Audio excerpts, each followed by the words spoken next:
For 45 days, the case grew colder. No arrests were made, no suspects were officially named. And then, this week, 3 critical developments unfolded at the same time. The cadaver dogs were withdrawn from the scene. The home, once a sealed epicenter of the investigation, was released back to the family. And the DNA, the biological evidence investigators had spent weeks processing, delivered its verdict. The very evidence the case was expected to hinge upon came back from the federal database with no match. 3 distinct signals, all appearing in the same narrow window of time.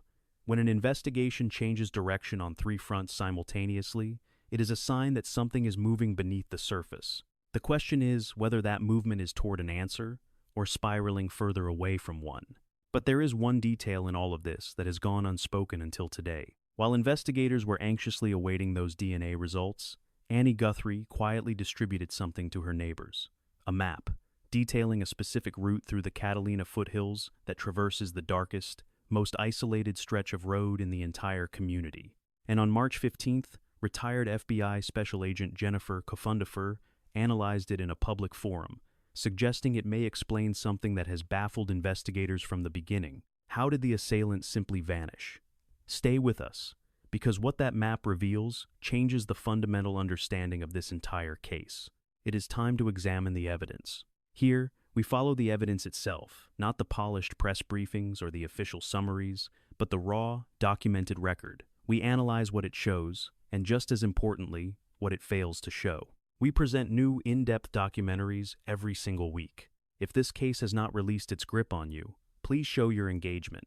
And once you have finished watching, leave a comment below. I want to know what you think Annie's map tells us about this unknown subject. Has he been in that neighborhood before? Does he perhaps live nearby? Your analysis is a vital part of the conversation. Now, let us begin with the confirmed facts. She was a vulnerable adult by every legal and medical definition of that term. Her mobility was compromised. She required the use of a cane.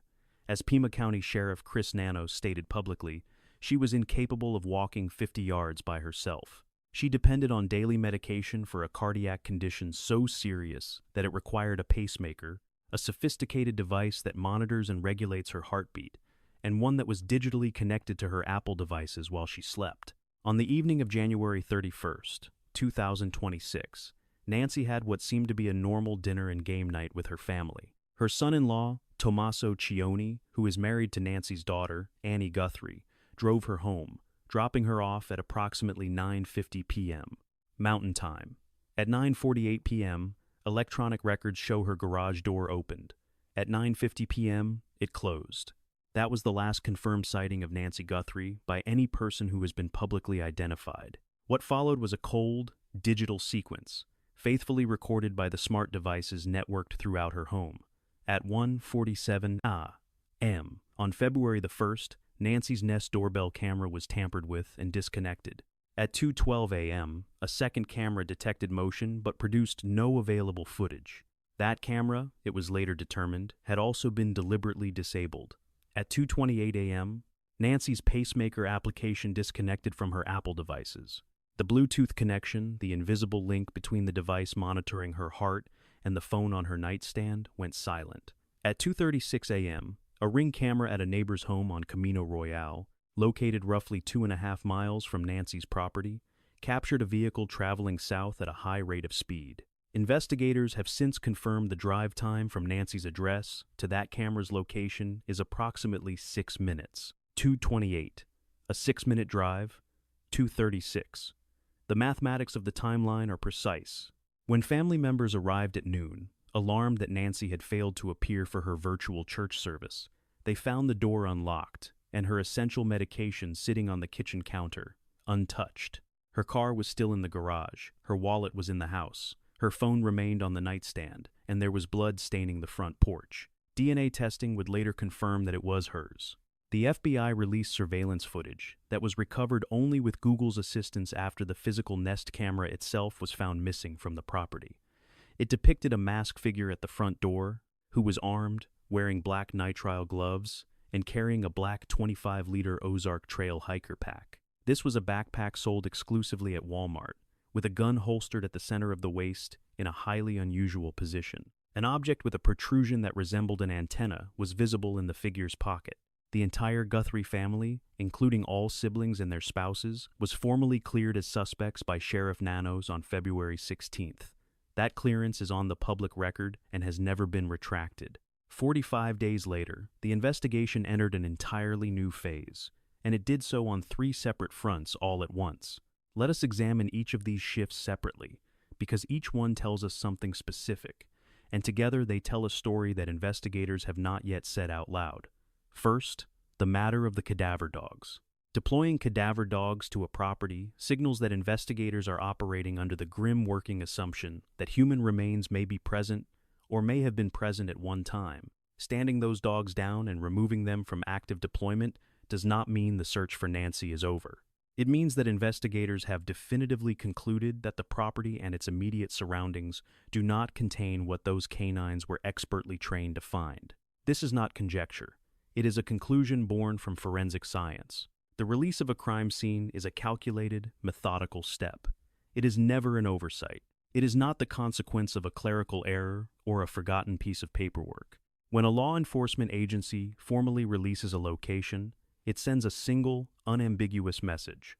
They are confident the scene has surrendered all of its secrets. Every sample from every surface, every trace of biological matter, every digital device, every camera, and every router, every conceivable piece of physical evidence the location could yield has been methodically identified, cataloged, and secured. Paired with the decision to call off the search dogs, the investigation has communicated a critical development without uttering a single word at a press conference. The answers, it would seem, are no longer contained within those 4 walls. Whatever clues remain are now under analysis in the sterile confines of a laboratory. The scene itself has been bled dry of information. And then there is the DNA. A non-result in CODIS, the national database, points to one of 2 stark possibilities. Either the individual who left a genetic signature inside that house has no prior felony convictions in the United States that would require their DNA to be on file, or, and this distinction is of enormous consequence, the sample itself was too degraded or too contaminated with other genetic material to produce a profile clean enough for the system to process effectively. Because what investigators uncovered inside the home was not a pristine, single-source sample. It was a complex mixture, a layered genetic tapestry woven from the DNA of multiple individuals. This type of composite sample represents one of the most formidable technical hurdles a forensic laboratory can possibly face.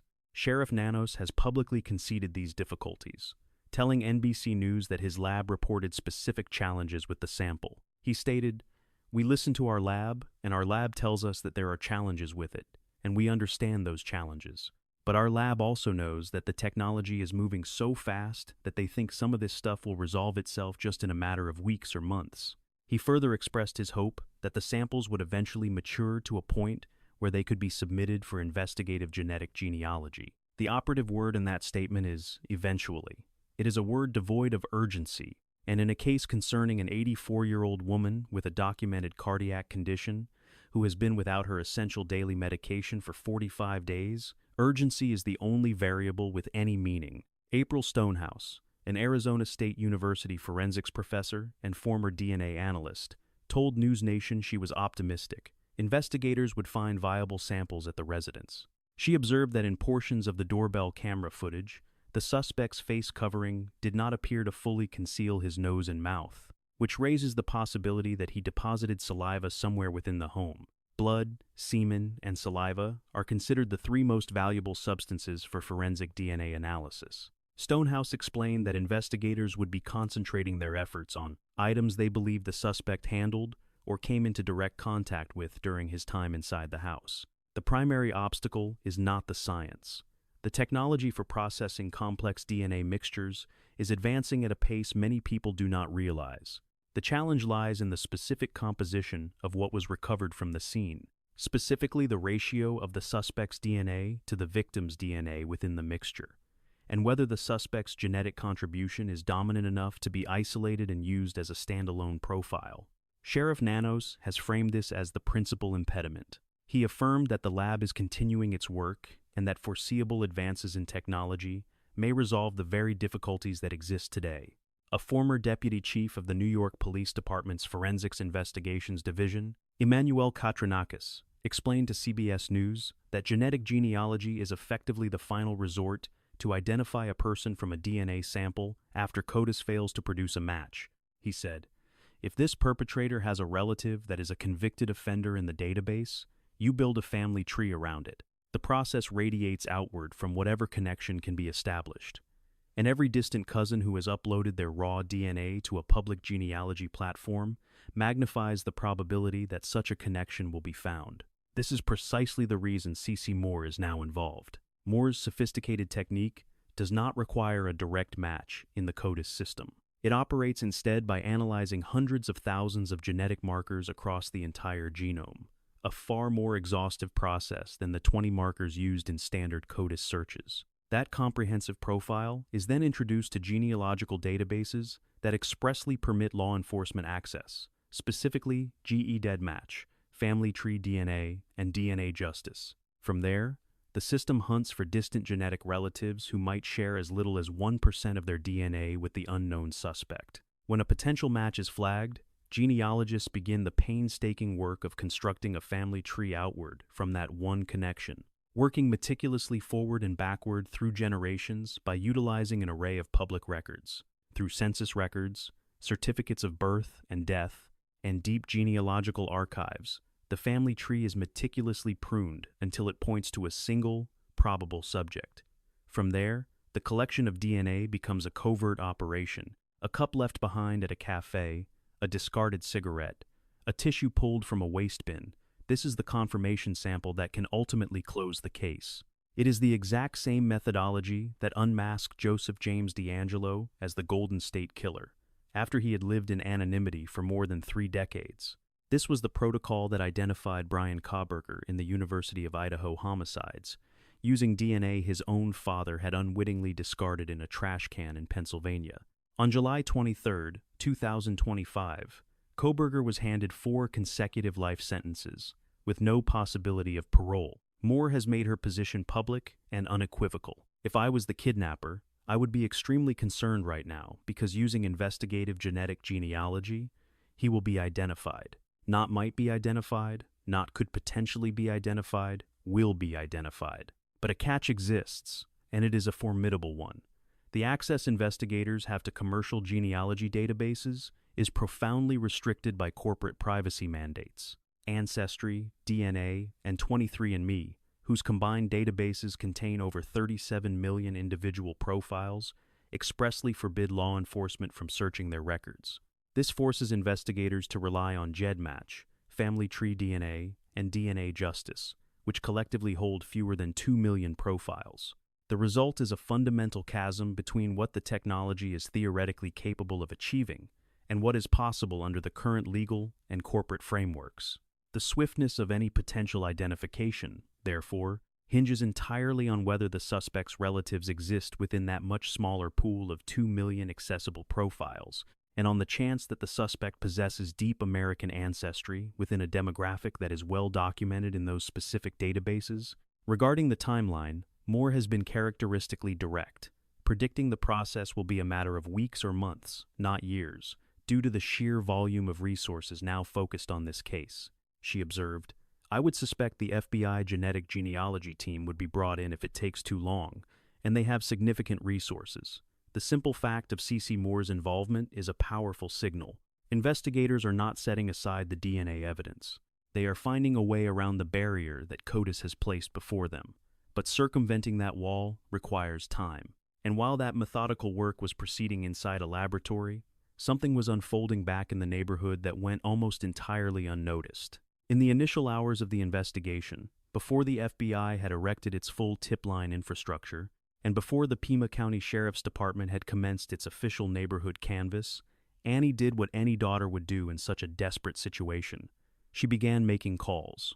She started a group chat with her neighbors and immediately sent them a map illustrating a specific path through the Catalina Foothills. It showed a secondary road, one that winds through the residential area, far from the main intersections, far from the stoplights, and far from the commercial strips where surveillance cameras would be mounted at eye level. On March 15th, retired FBI Special Agent Jennifer Coffindafer shared that very map on X, accompanied by an analysis that completely reframed the mystery of why the suspect's vehicle had never been found. Coffindafer, a veteran of 25 years with the Bureau, wrote, "This route is so desolate. Few lights, few houses that aren't offset, no traffic lights. The perfect path to get out of that neighborhood unseen if your car lights were off. Especially," she concluded, "this could explain why no car has been identified yet." Let the implications of that settle for a moment. The vehicle that was captured on a Ring camera at 2:36 a.m. on February the 1st was moving along Camino Royale, a back road that serves as an exit from the Catalina Foothills, away from all major traffic arteries. It was later independently confirmed through residents on that very street that the road indeed provides a secondary escape from the neighborhood, one that bypasses the primary corridors, where automatic license plate readers and traffic cameras are almost always positioned. Residents of Camino Royale informed news outlets that police had failed to canvass their block during the first 25 days of the investigation. They discovered the critical footage on their own. They were the ones who brought it to the FBI.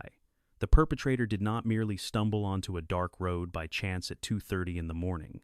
He knew precisely where he was going long before he ever approached Nancy Guthrie's front door. As part of his predatory preparations, he had already plotted his escape through the darkest, most unmonitored stretch of road in the entire community. And Annie knew of that road. It is the very reason she sent that map.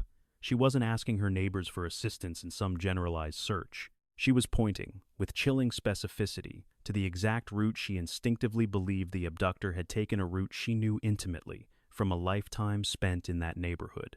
It was a route that disappears into a kind of profound darkness that simply does not exist in most American suburbs at 2 in the morning. It is the fundamental question that Jennifer Coffindafer continues to pose to investigators. Has every single camera on every property along that entire route been meticulously identified and reviewed? Has the FBI canvassed every residence along the path Annie etched onto that map? And if they have not, what is the reason?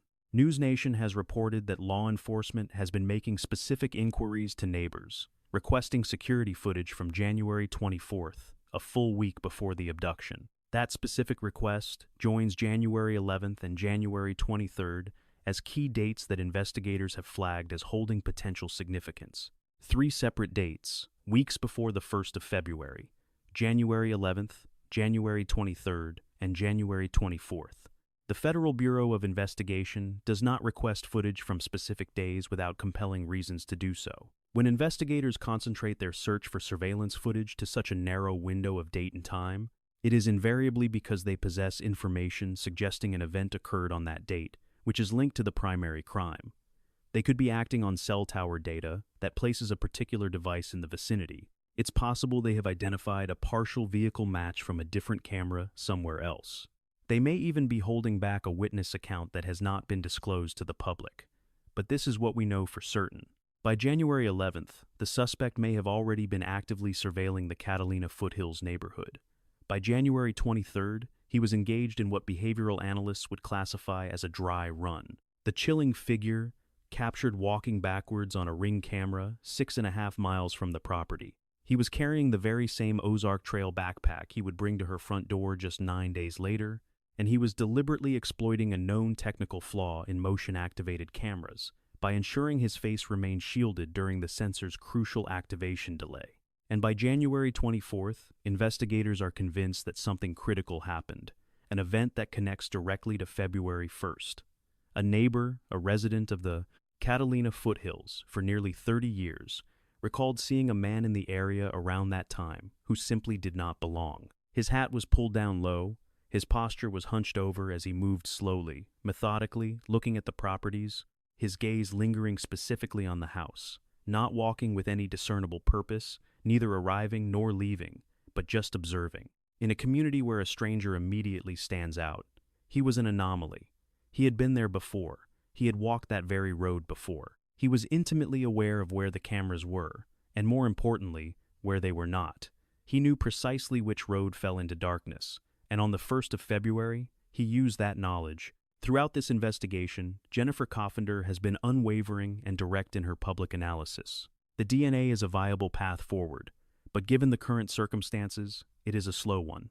Genetic genealogy is effective. CeCe Moore has proven its power in more than 300 cases, but the process requires a usable profile, accessible matches within a database, and a luxury of time this family may not possess. Coffindafer has also illuminated a facet of this case that receives far too little attention in most media coverage. She pointed out publicly that the FBI's extensive billboard campaign, which broadcasted images of Nancy across Arizona, Texas, New Mexico, and California, through a partnership with Clear Channel Outdoor, concentrates on the victim's face instead of the suspect's.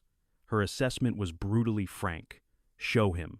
He's the key. The individual that investigators desperately need the public to recognize is the masked figure with the distinctive tattoo, the ring, and the backpack. That is the face, or rather, the unique physical combination of identifiers that someone in this city or in this state might just recognize.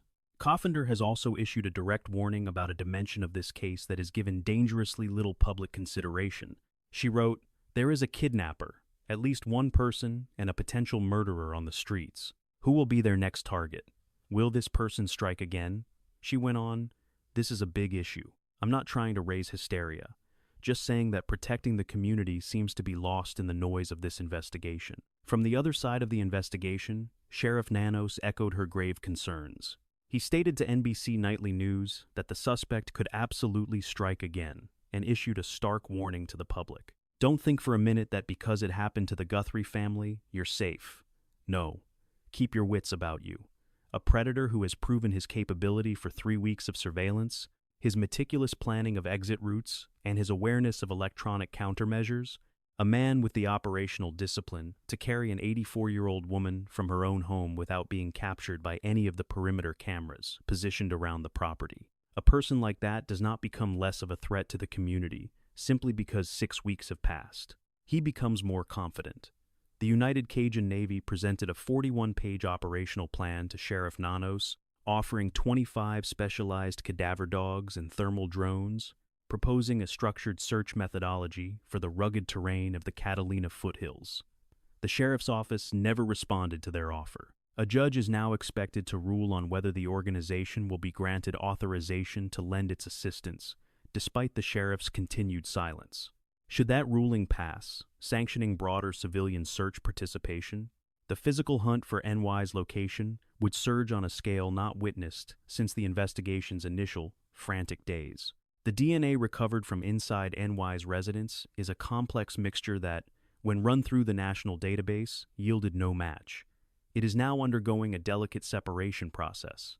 The singular objective is to surgically extract the suspect's genetic profile from that mixture, creating a viable sample for the advanced techniques of investigative genetic genealogy. The timeline for such a procedure is entirely dependent on the quality and the intricate composition of the sample itself. Sheriff Nanos has conceded that the process could extend for weeks, months, or potentially even longer. In contrast, CeCe Moore's public evaluation suggests the case will likely find resolution within weeks or months, citing the formidable resources now being focused on it. The crime scene has now been released, returned to the custody of the Guthrie family. The cadaver dogs, once a constant presence, have been withdrawn from the property. These two decisions together broadcast a stark message. The forensic potential of the physical scene is now considered exhausted. Whatever answers the investigation now requires must be drawn from evidence already in hand, or from secrets that have not yet been unearthed. The map that Annie Guthrie distributed to her neighbors charts an escape route, one that cuts through the most unlit and remote stretch of road in the Catalina Foothills. That specific route follows Camino Real, a quiet back road that deliberately circumvents major intersections and the ever-present gaze of traffic cameras. A ring camera positioned on that road captured a lone vehicle at 2:36 a.m. on the 1st of February. This was just 8 minutes after the pacemaker ceased transmitting and a 6-minute drive from NY's address. That vehicle has never been publicly identified.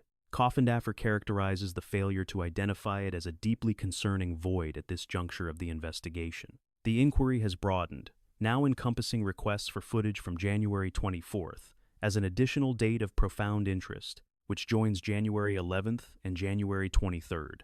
The FBI is searching for a phantom, a phone, a vehicle, or an individual who appears in the Catalina Foothills area across more than one of those specific dates. If such a connection is found within the collected data, the case will pivot into an entirely new phase. The FBI's billboard campaign, a joint effort with Clear Channel Outdoor, continues to display missing person notices across the vast landscapes of Arizona, Texas, New Mexico, and California. Coffindafer publicly observed that this campaign's psychological impact would intensify if it featured the suspect's image, not just NY's photograph. Her assessment is clear. Show him he is the key. The reward for information has now swelled to a combined total of over $1.2 million. $1 million from the Guthrie family, $100,000 from the FBI, plus additional funds from Tucson Crime Stoppers. That figure is not an abstraction. It is a sum that alters lives, designed with a singular purpose: to generate a kind of pressure that silence cannot possibly withstand forever. Former FBI profiler Jim Clemente theorized on Brian Enton's investigative podcast that the suspect has, in all probability, already been interviewed at some point earlier in the investigation. The authorities, at that time, simply did not possess enough evidence to make a move. He stated that exceptional detective work involves circling back, tirelessly revisiting old leads to finally extract the right answers. The right answers are embedded somewhere in this ocean of data.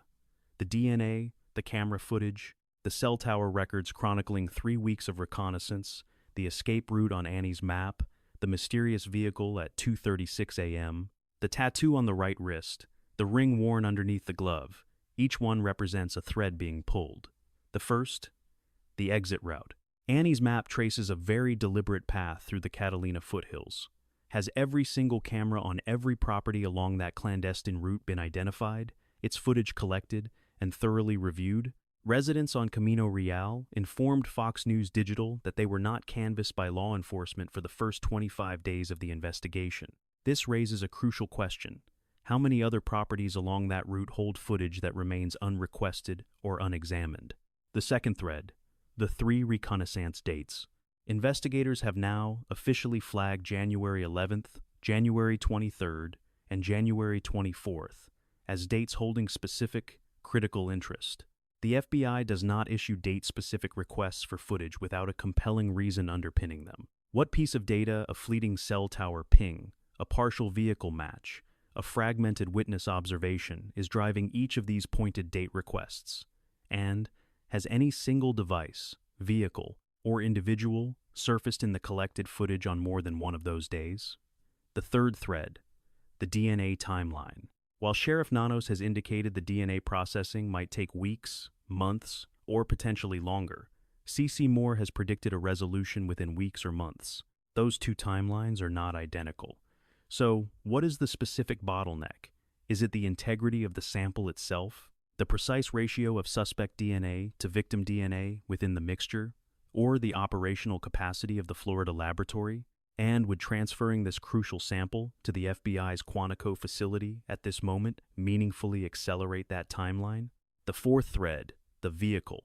The ring camera on Camino Real captured a vehicle at 2:36 a.m., moving south, taking a back road that leads out of the Catalina Foothills, away from primary intersections. The route detailed on Annie's map cuts through this exact area. Jennifer Coffindafer has described the inability to identify this vehicle as deeply concerning. Has the Federal Bureau of Investigation enhanced the footage sufficiently to discern a make, model, or even a partial license plate? And if they have, for what reason has that critical information been withheld from the public? The fifth element, a judge's ruling. The United Cajun Navy presented a 41-page operational plan to Sheriff Nanos. He offered no response. A judge is now expected to rule on whether civilian search organizations will be granted the authority to assist in the effort. If that ruling permits an expanded search, where does the physical search then focus? And does it extend into the hostile desert terrain, along and beyond the precise route marked on Annie's map? We are left to contemplate these questions. This community has contributed serious analytical work to this case, and that meticulous effort is far from finished. Her medication remains on the kitchen counter, exactly where investigators first found it. Her car sits, untouched, in the garage. Her phone was discovered on the nightstand. The 3 developments this week, the DNA analysis hitting an impasse, the cadaver dogs being withdrawn, and the scenes release do not signify that this investigation is concluded.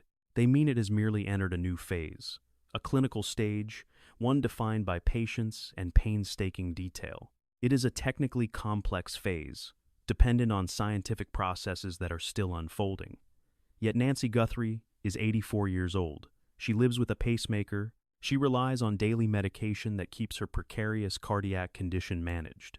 For 45 days, she has been without that medication, without her cardiologist, and without the essential monitoring that the device inside her chest was designed to provide. For a woman of her age, with her documented medical history, this is not a theoretical problem. It is a biological countdown.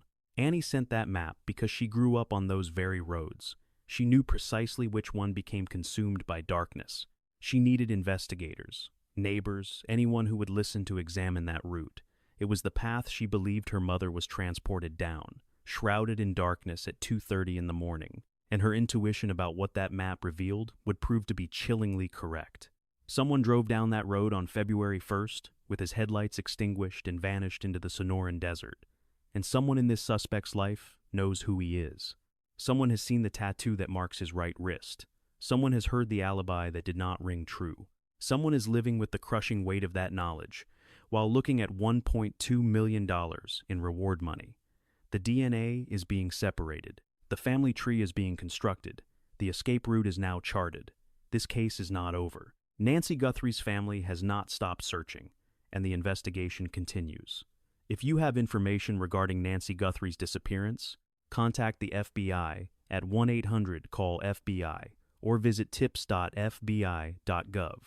You can also reach the Pima County Sheriff's Department at 520-351-4900. All information can be provided in complete anonymity. The Guthrie family is offering $1 million. The FBI is offering $100,000. Total available rewards exceed $1.2 million.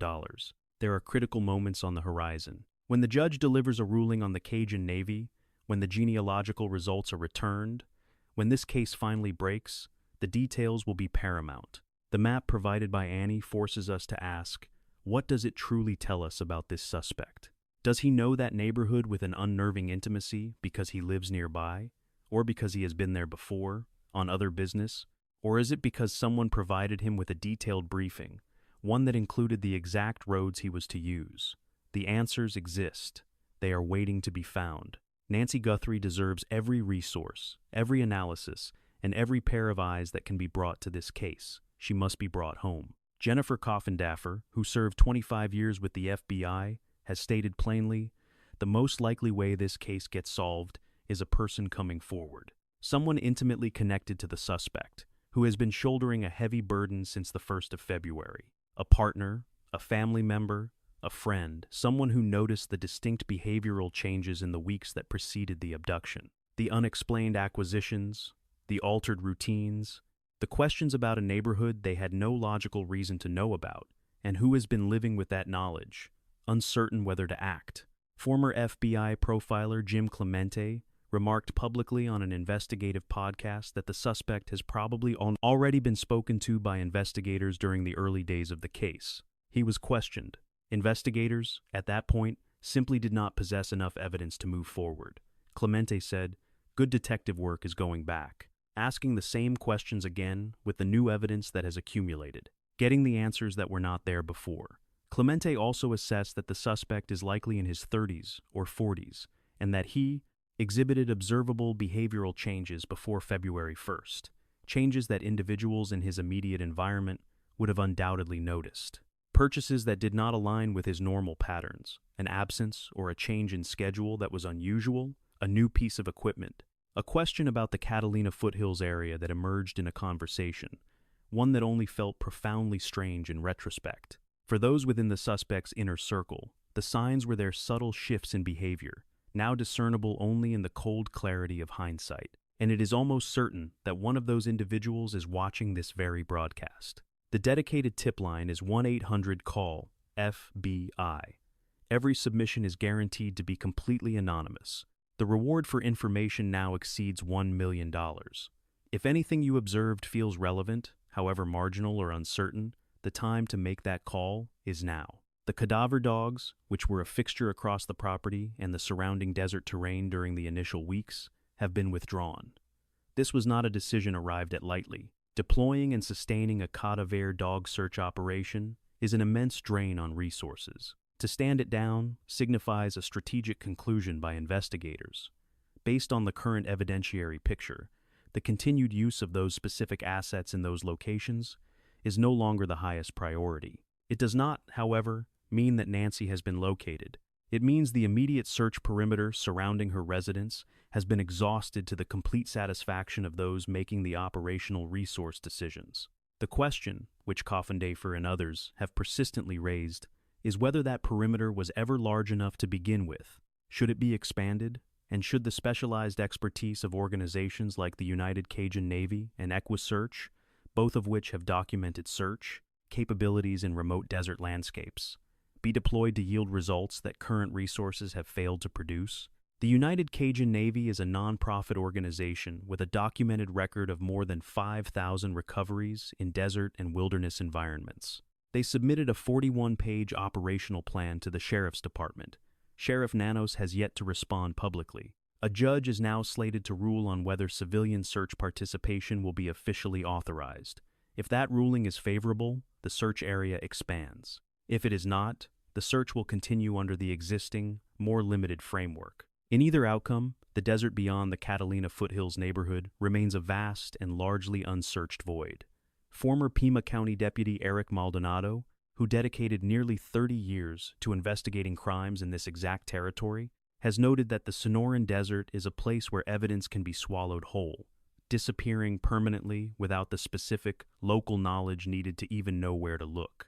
Someone drove Nancy Guthrie down a dark road at 2:30 in the morning. That road leads somewhere, and investigators believe its path is recorded in the data of Annie Guthrie and Tomaso Chion's blue Honda CR-V, which was seized early in the case. By mid-March, the vehicle had still not been returned to the family. Media reports from Parade described investigators as still actively processing the automobile, supervising its reassembly at a mechanic shop following an exhaustive forensic teardown. Coffindafer provided the most forensically coherent theory for why the car remains so critical, outlining 4 distinct and chilling possibilities. Was Nancy's location being tracked from Annie and Tomaso's house on the night of January 31st? Was a tracking device physically placed on the vehicle, one that would have alerted an unknown party to the precise moment Nancy was dropped off at her home? Did someone physically interfere with the car in a manner that would have left behind DNA or fingerprints? Or does the vehicle itself harbor trace biological material, hair, skin cells, or fibers from an individual who was never supposed to be near it? That car represents the last contained environment Nancy occupied before she walked into her home at 9:50 p.m. Whatever biological material she may have left in that car is now being meticulously compared against evidence found inside her house and on her front porch. If a third party's DNA appears in that vehicle, investigators will possess a direct physical connection between the suspect and the last ride Nancy ever took. The Pima County Sheriff's Department has only confirmed that the vehicle is still an integral part of the investigation. They have offered no timeline for its return. In an inquiry like this, that very silence is a data point. The investigation is now advancing along 3 active and simultaneous threads. The laboratory thread, mixed DNA, is being processed for separation, with CeCe Moore and Parabon Nanolabs poised to receive a usable profile and begin building a family tree the moment the sample allows it. The timeline for this is uncertain. The outcome, according to Moore, is not. The digital thread, cell tower data, router probe requests, ring camera footage from 3 specific dates of suspected reconnaissance, and the vehicle seen on Camino Real at 2:36 a.m. All of this is being dissected by a dedicated 5-person task force, working full-time out of the FBI's office in Tucson. The path that connects a device or a vehicle across multiple dates of reconnaissance will ultimately end at a specific person. And then there is the human thread, the $1.2 million reward, the billboard campaign, the tips from the community, and the one person in this suspect's life who noticed something was wrong in January 2026 and has been living with it ever since. That person is the shortest path between this investigation and an arrest. The map came from Annie, a document born from a lifetime spent on those very roads. She possessed an intimate knowledge of their secrets, particularly which among them plunged into absolute darkness. She understood the precise path a person would take if their intention was to vanish from that neighborhood, to slip away from the world without a single witness. Someone took that path, and somewhere, someone holds the knowledge of his identity. A reward has been offered. A tip line remains open.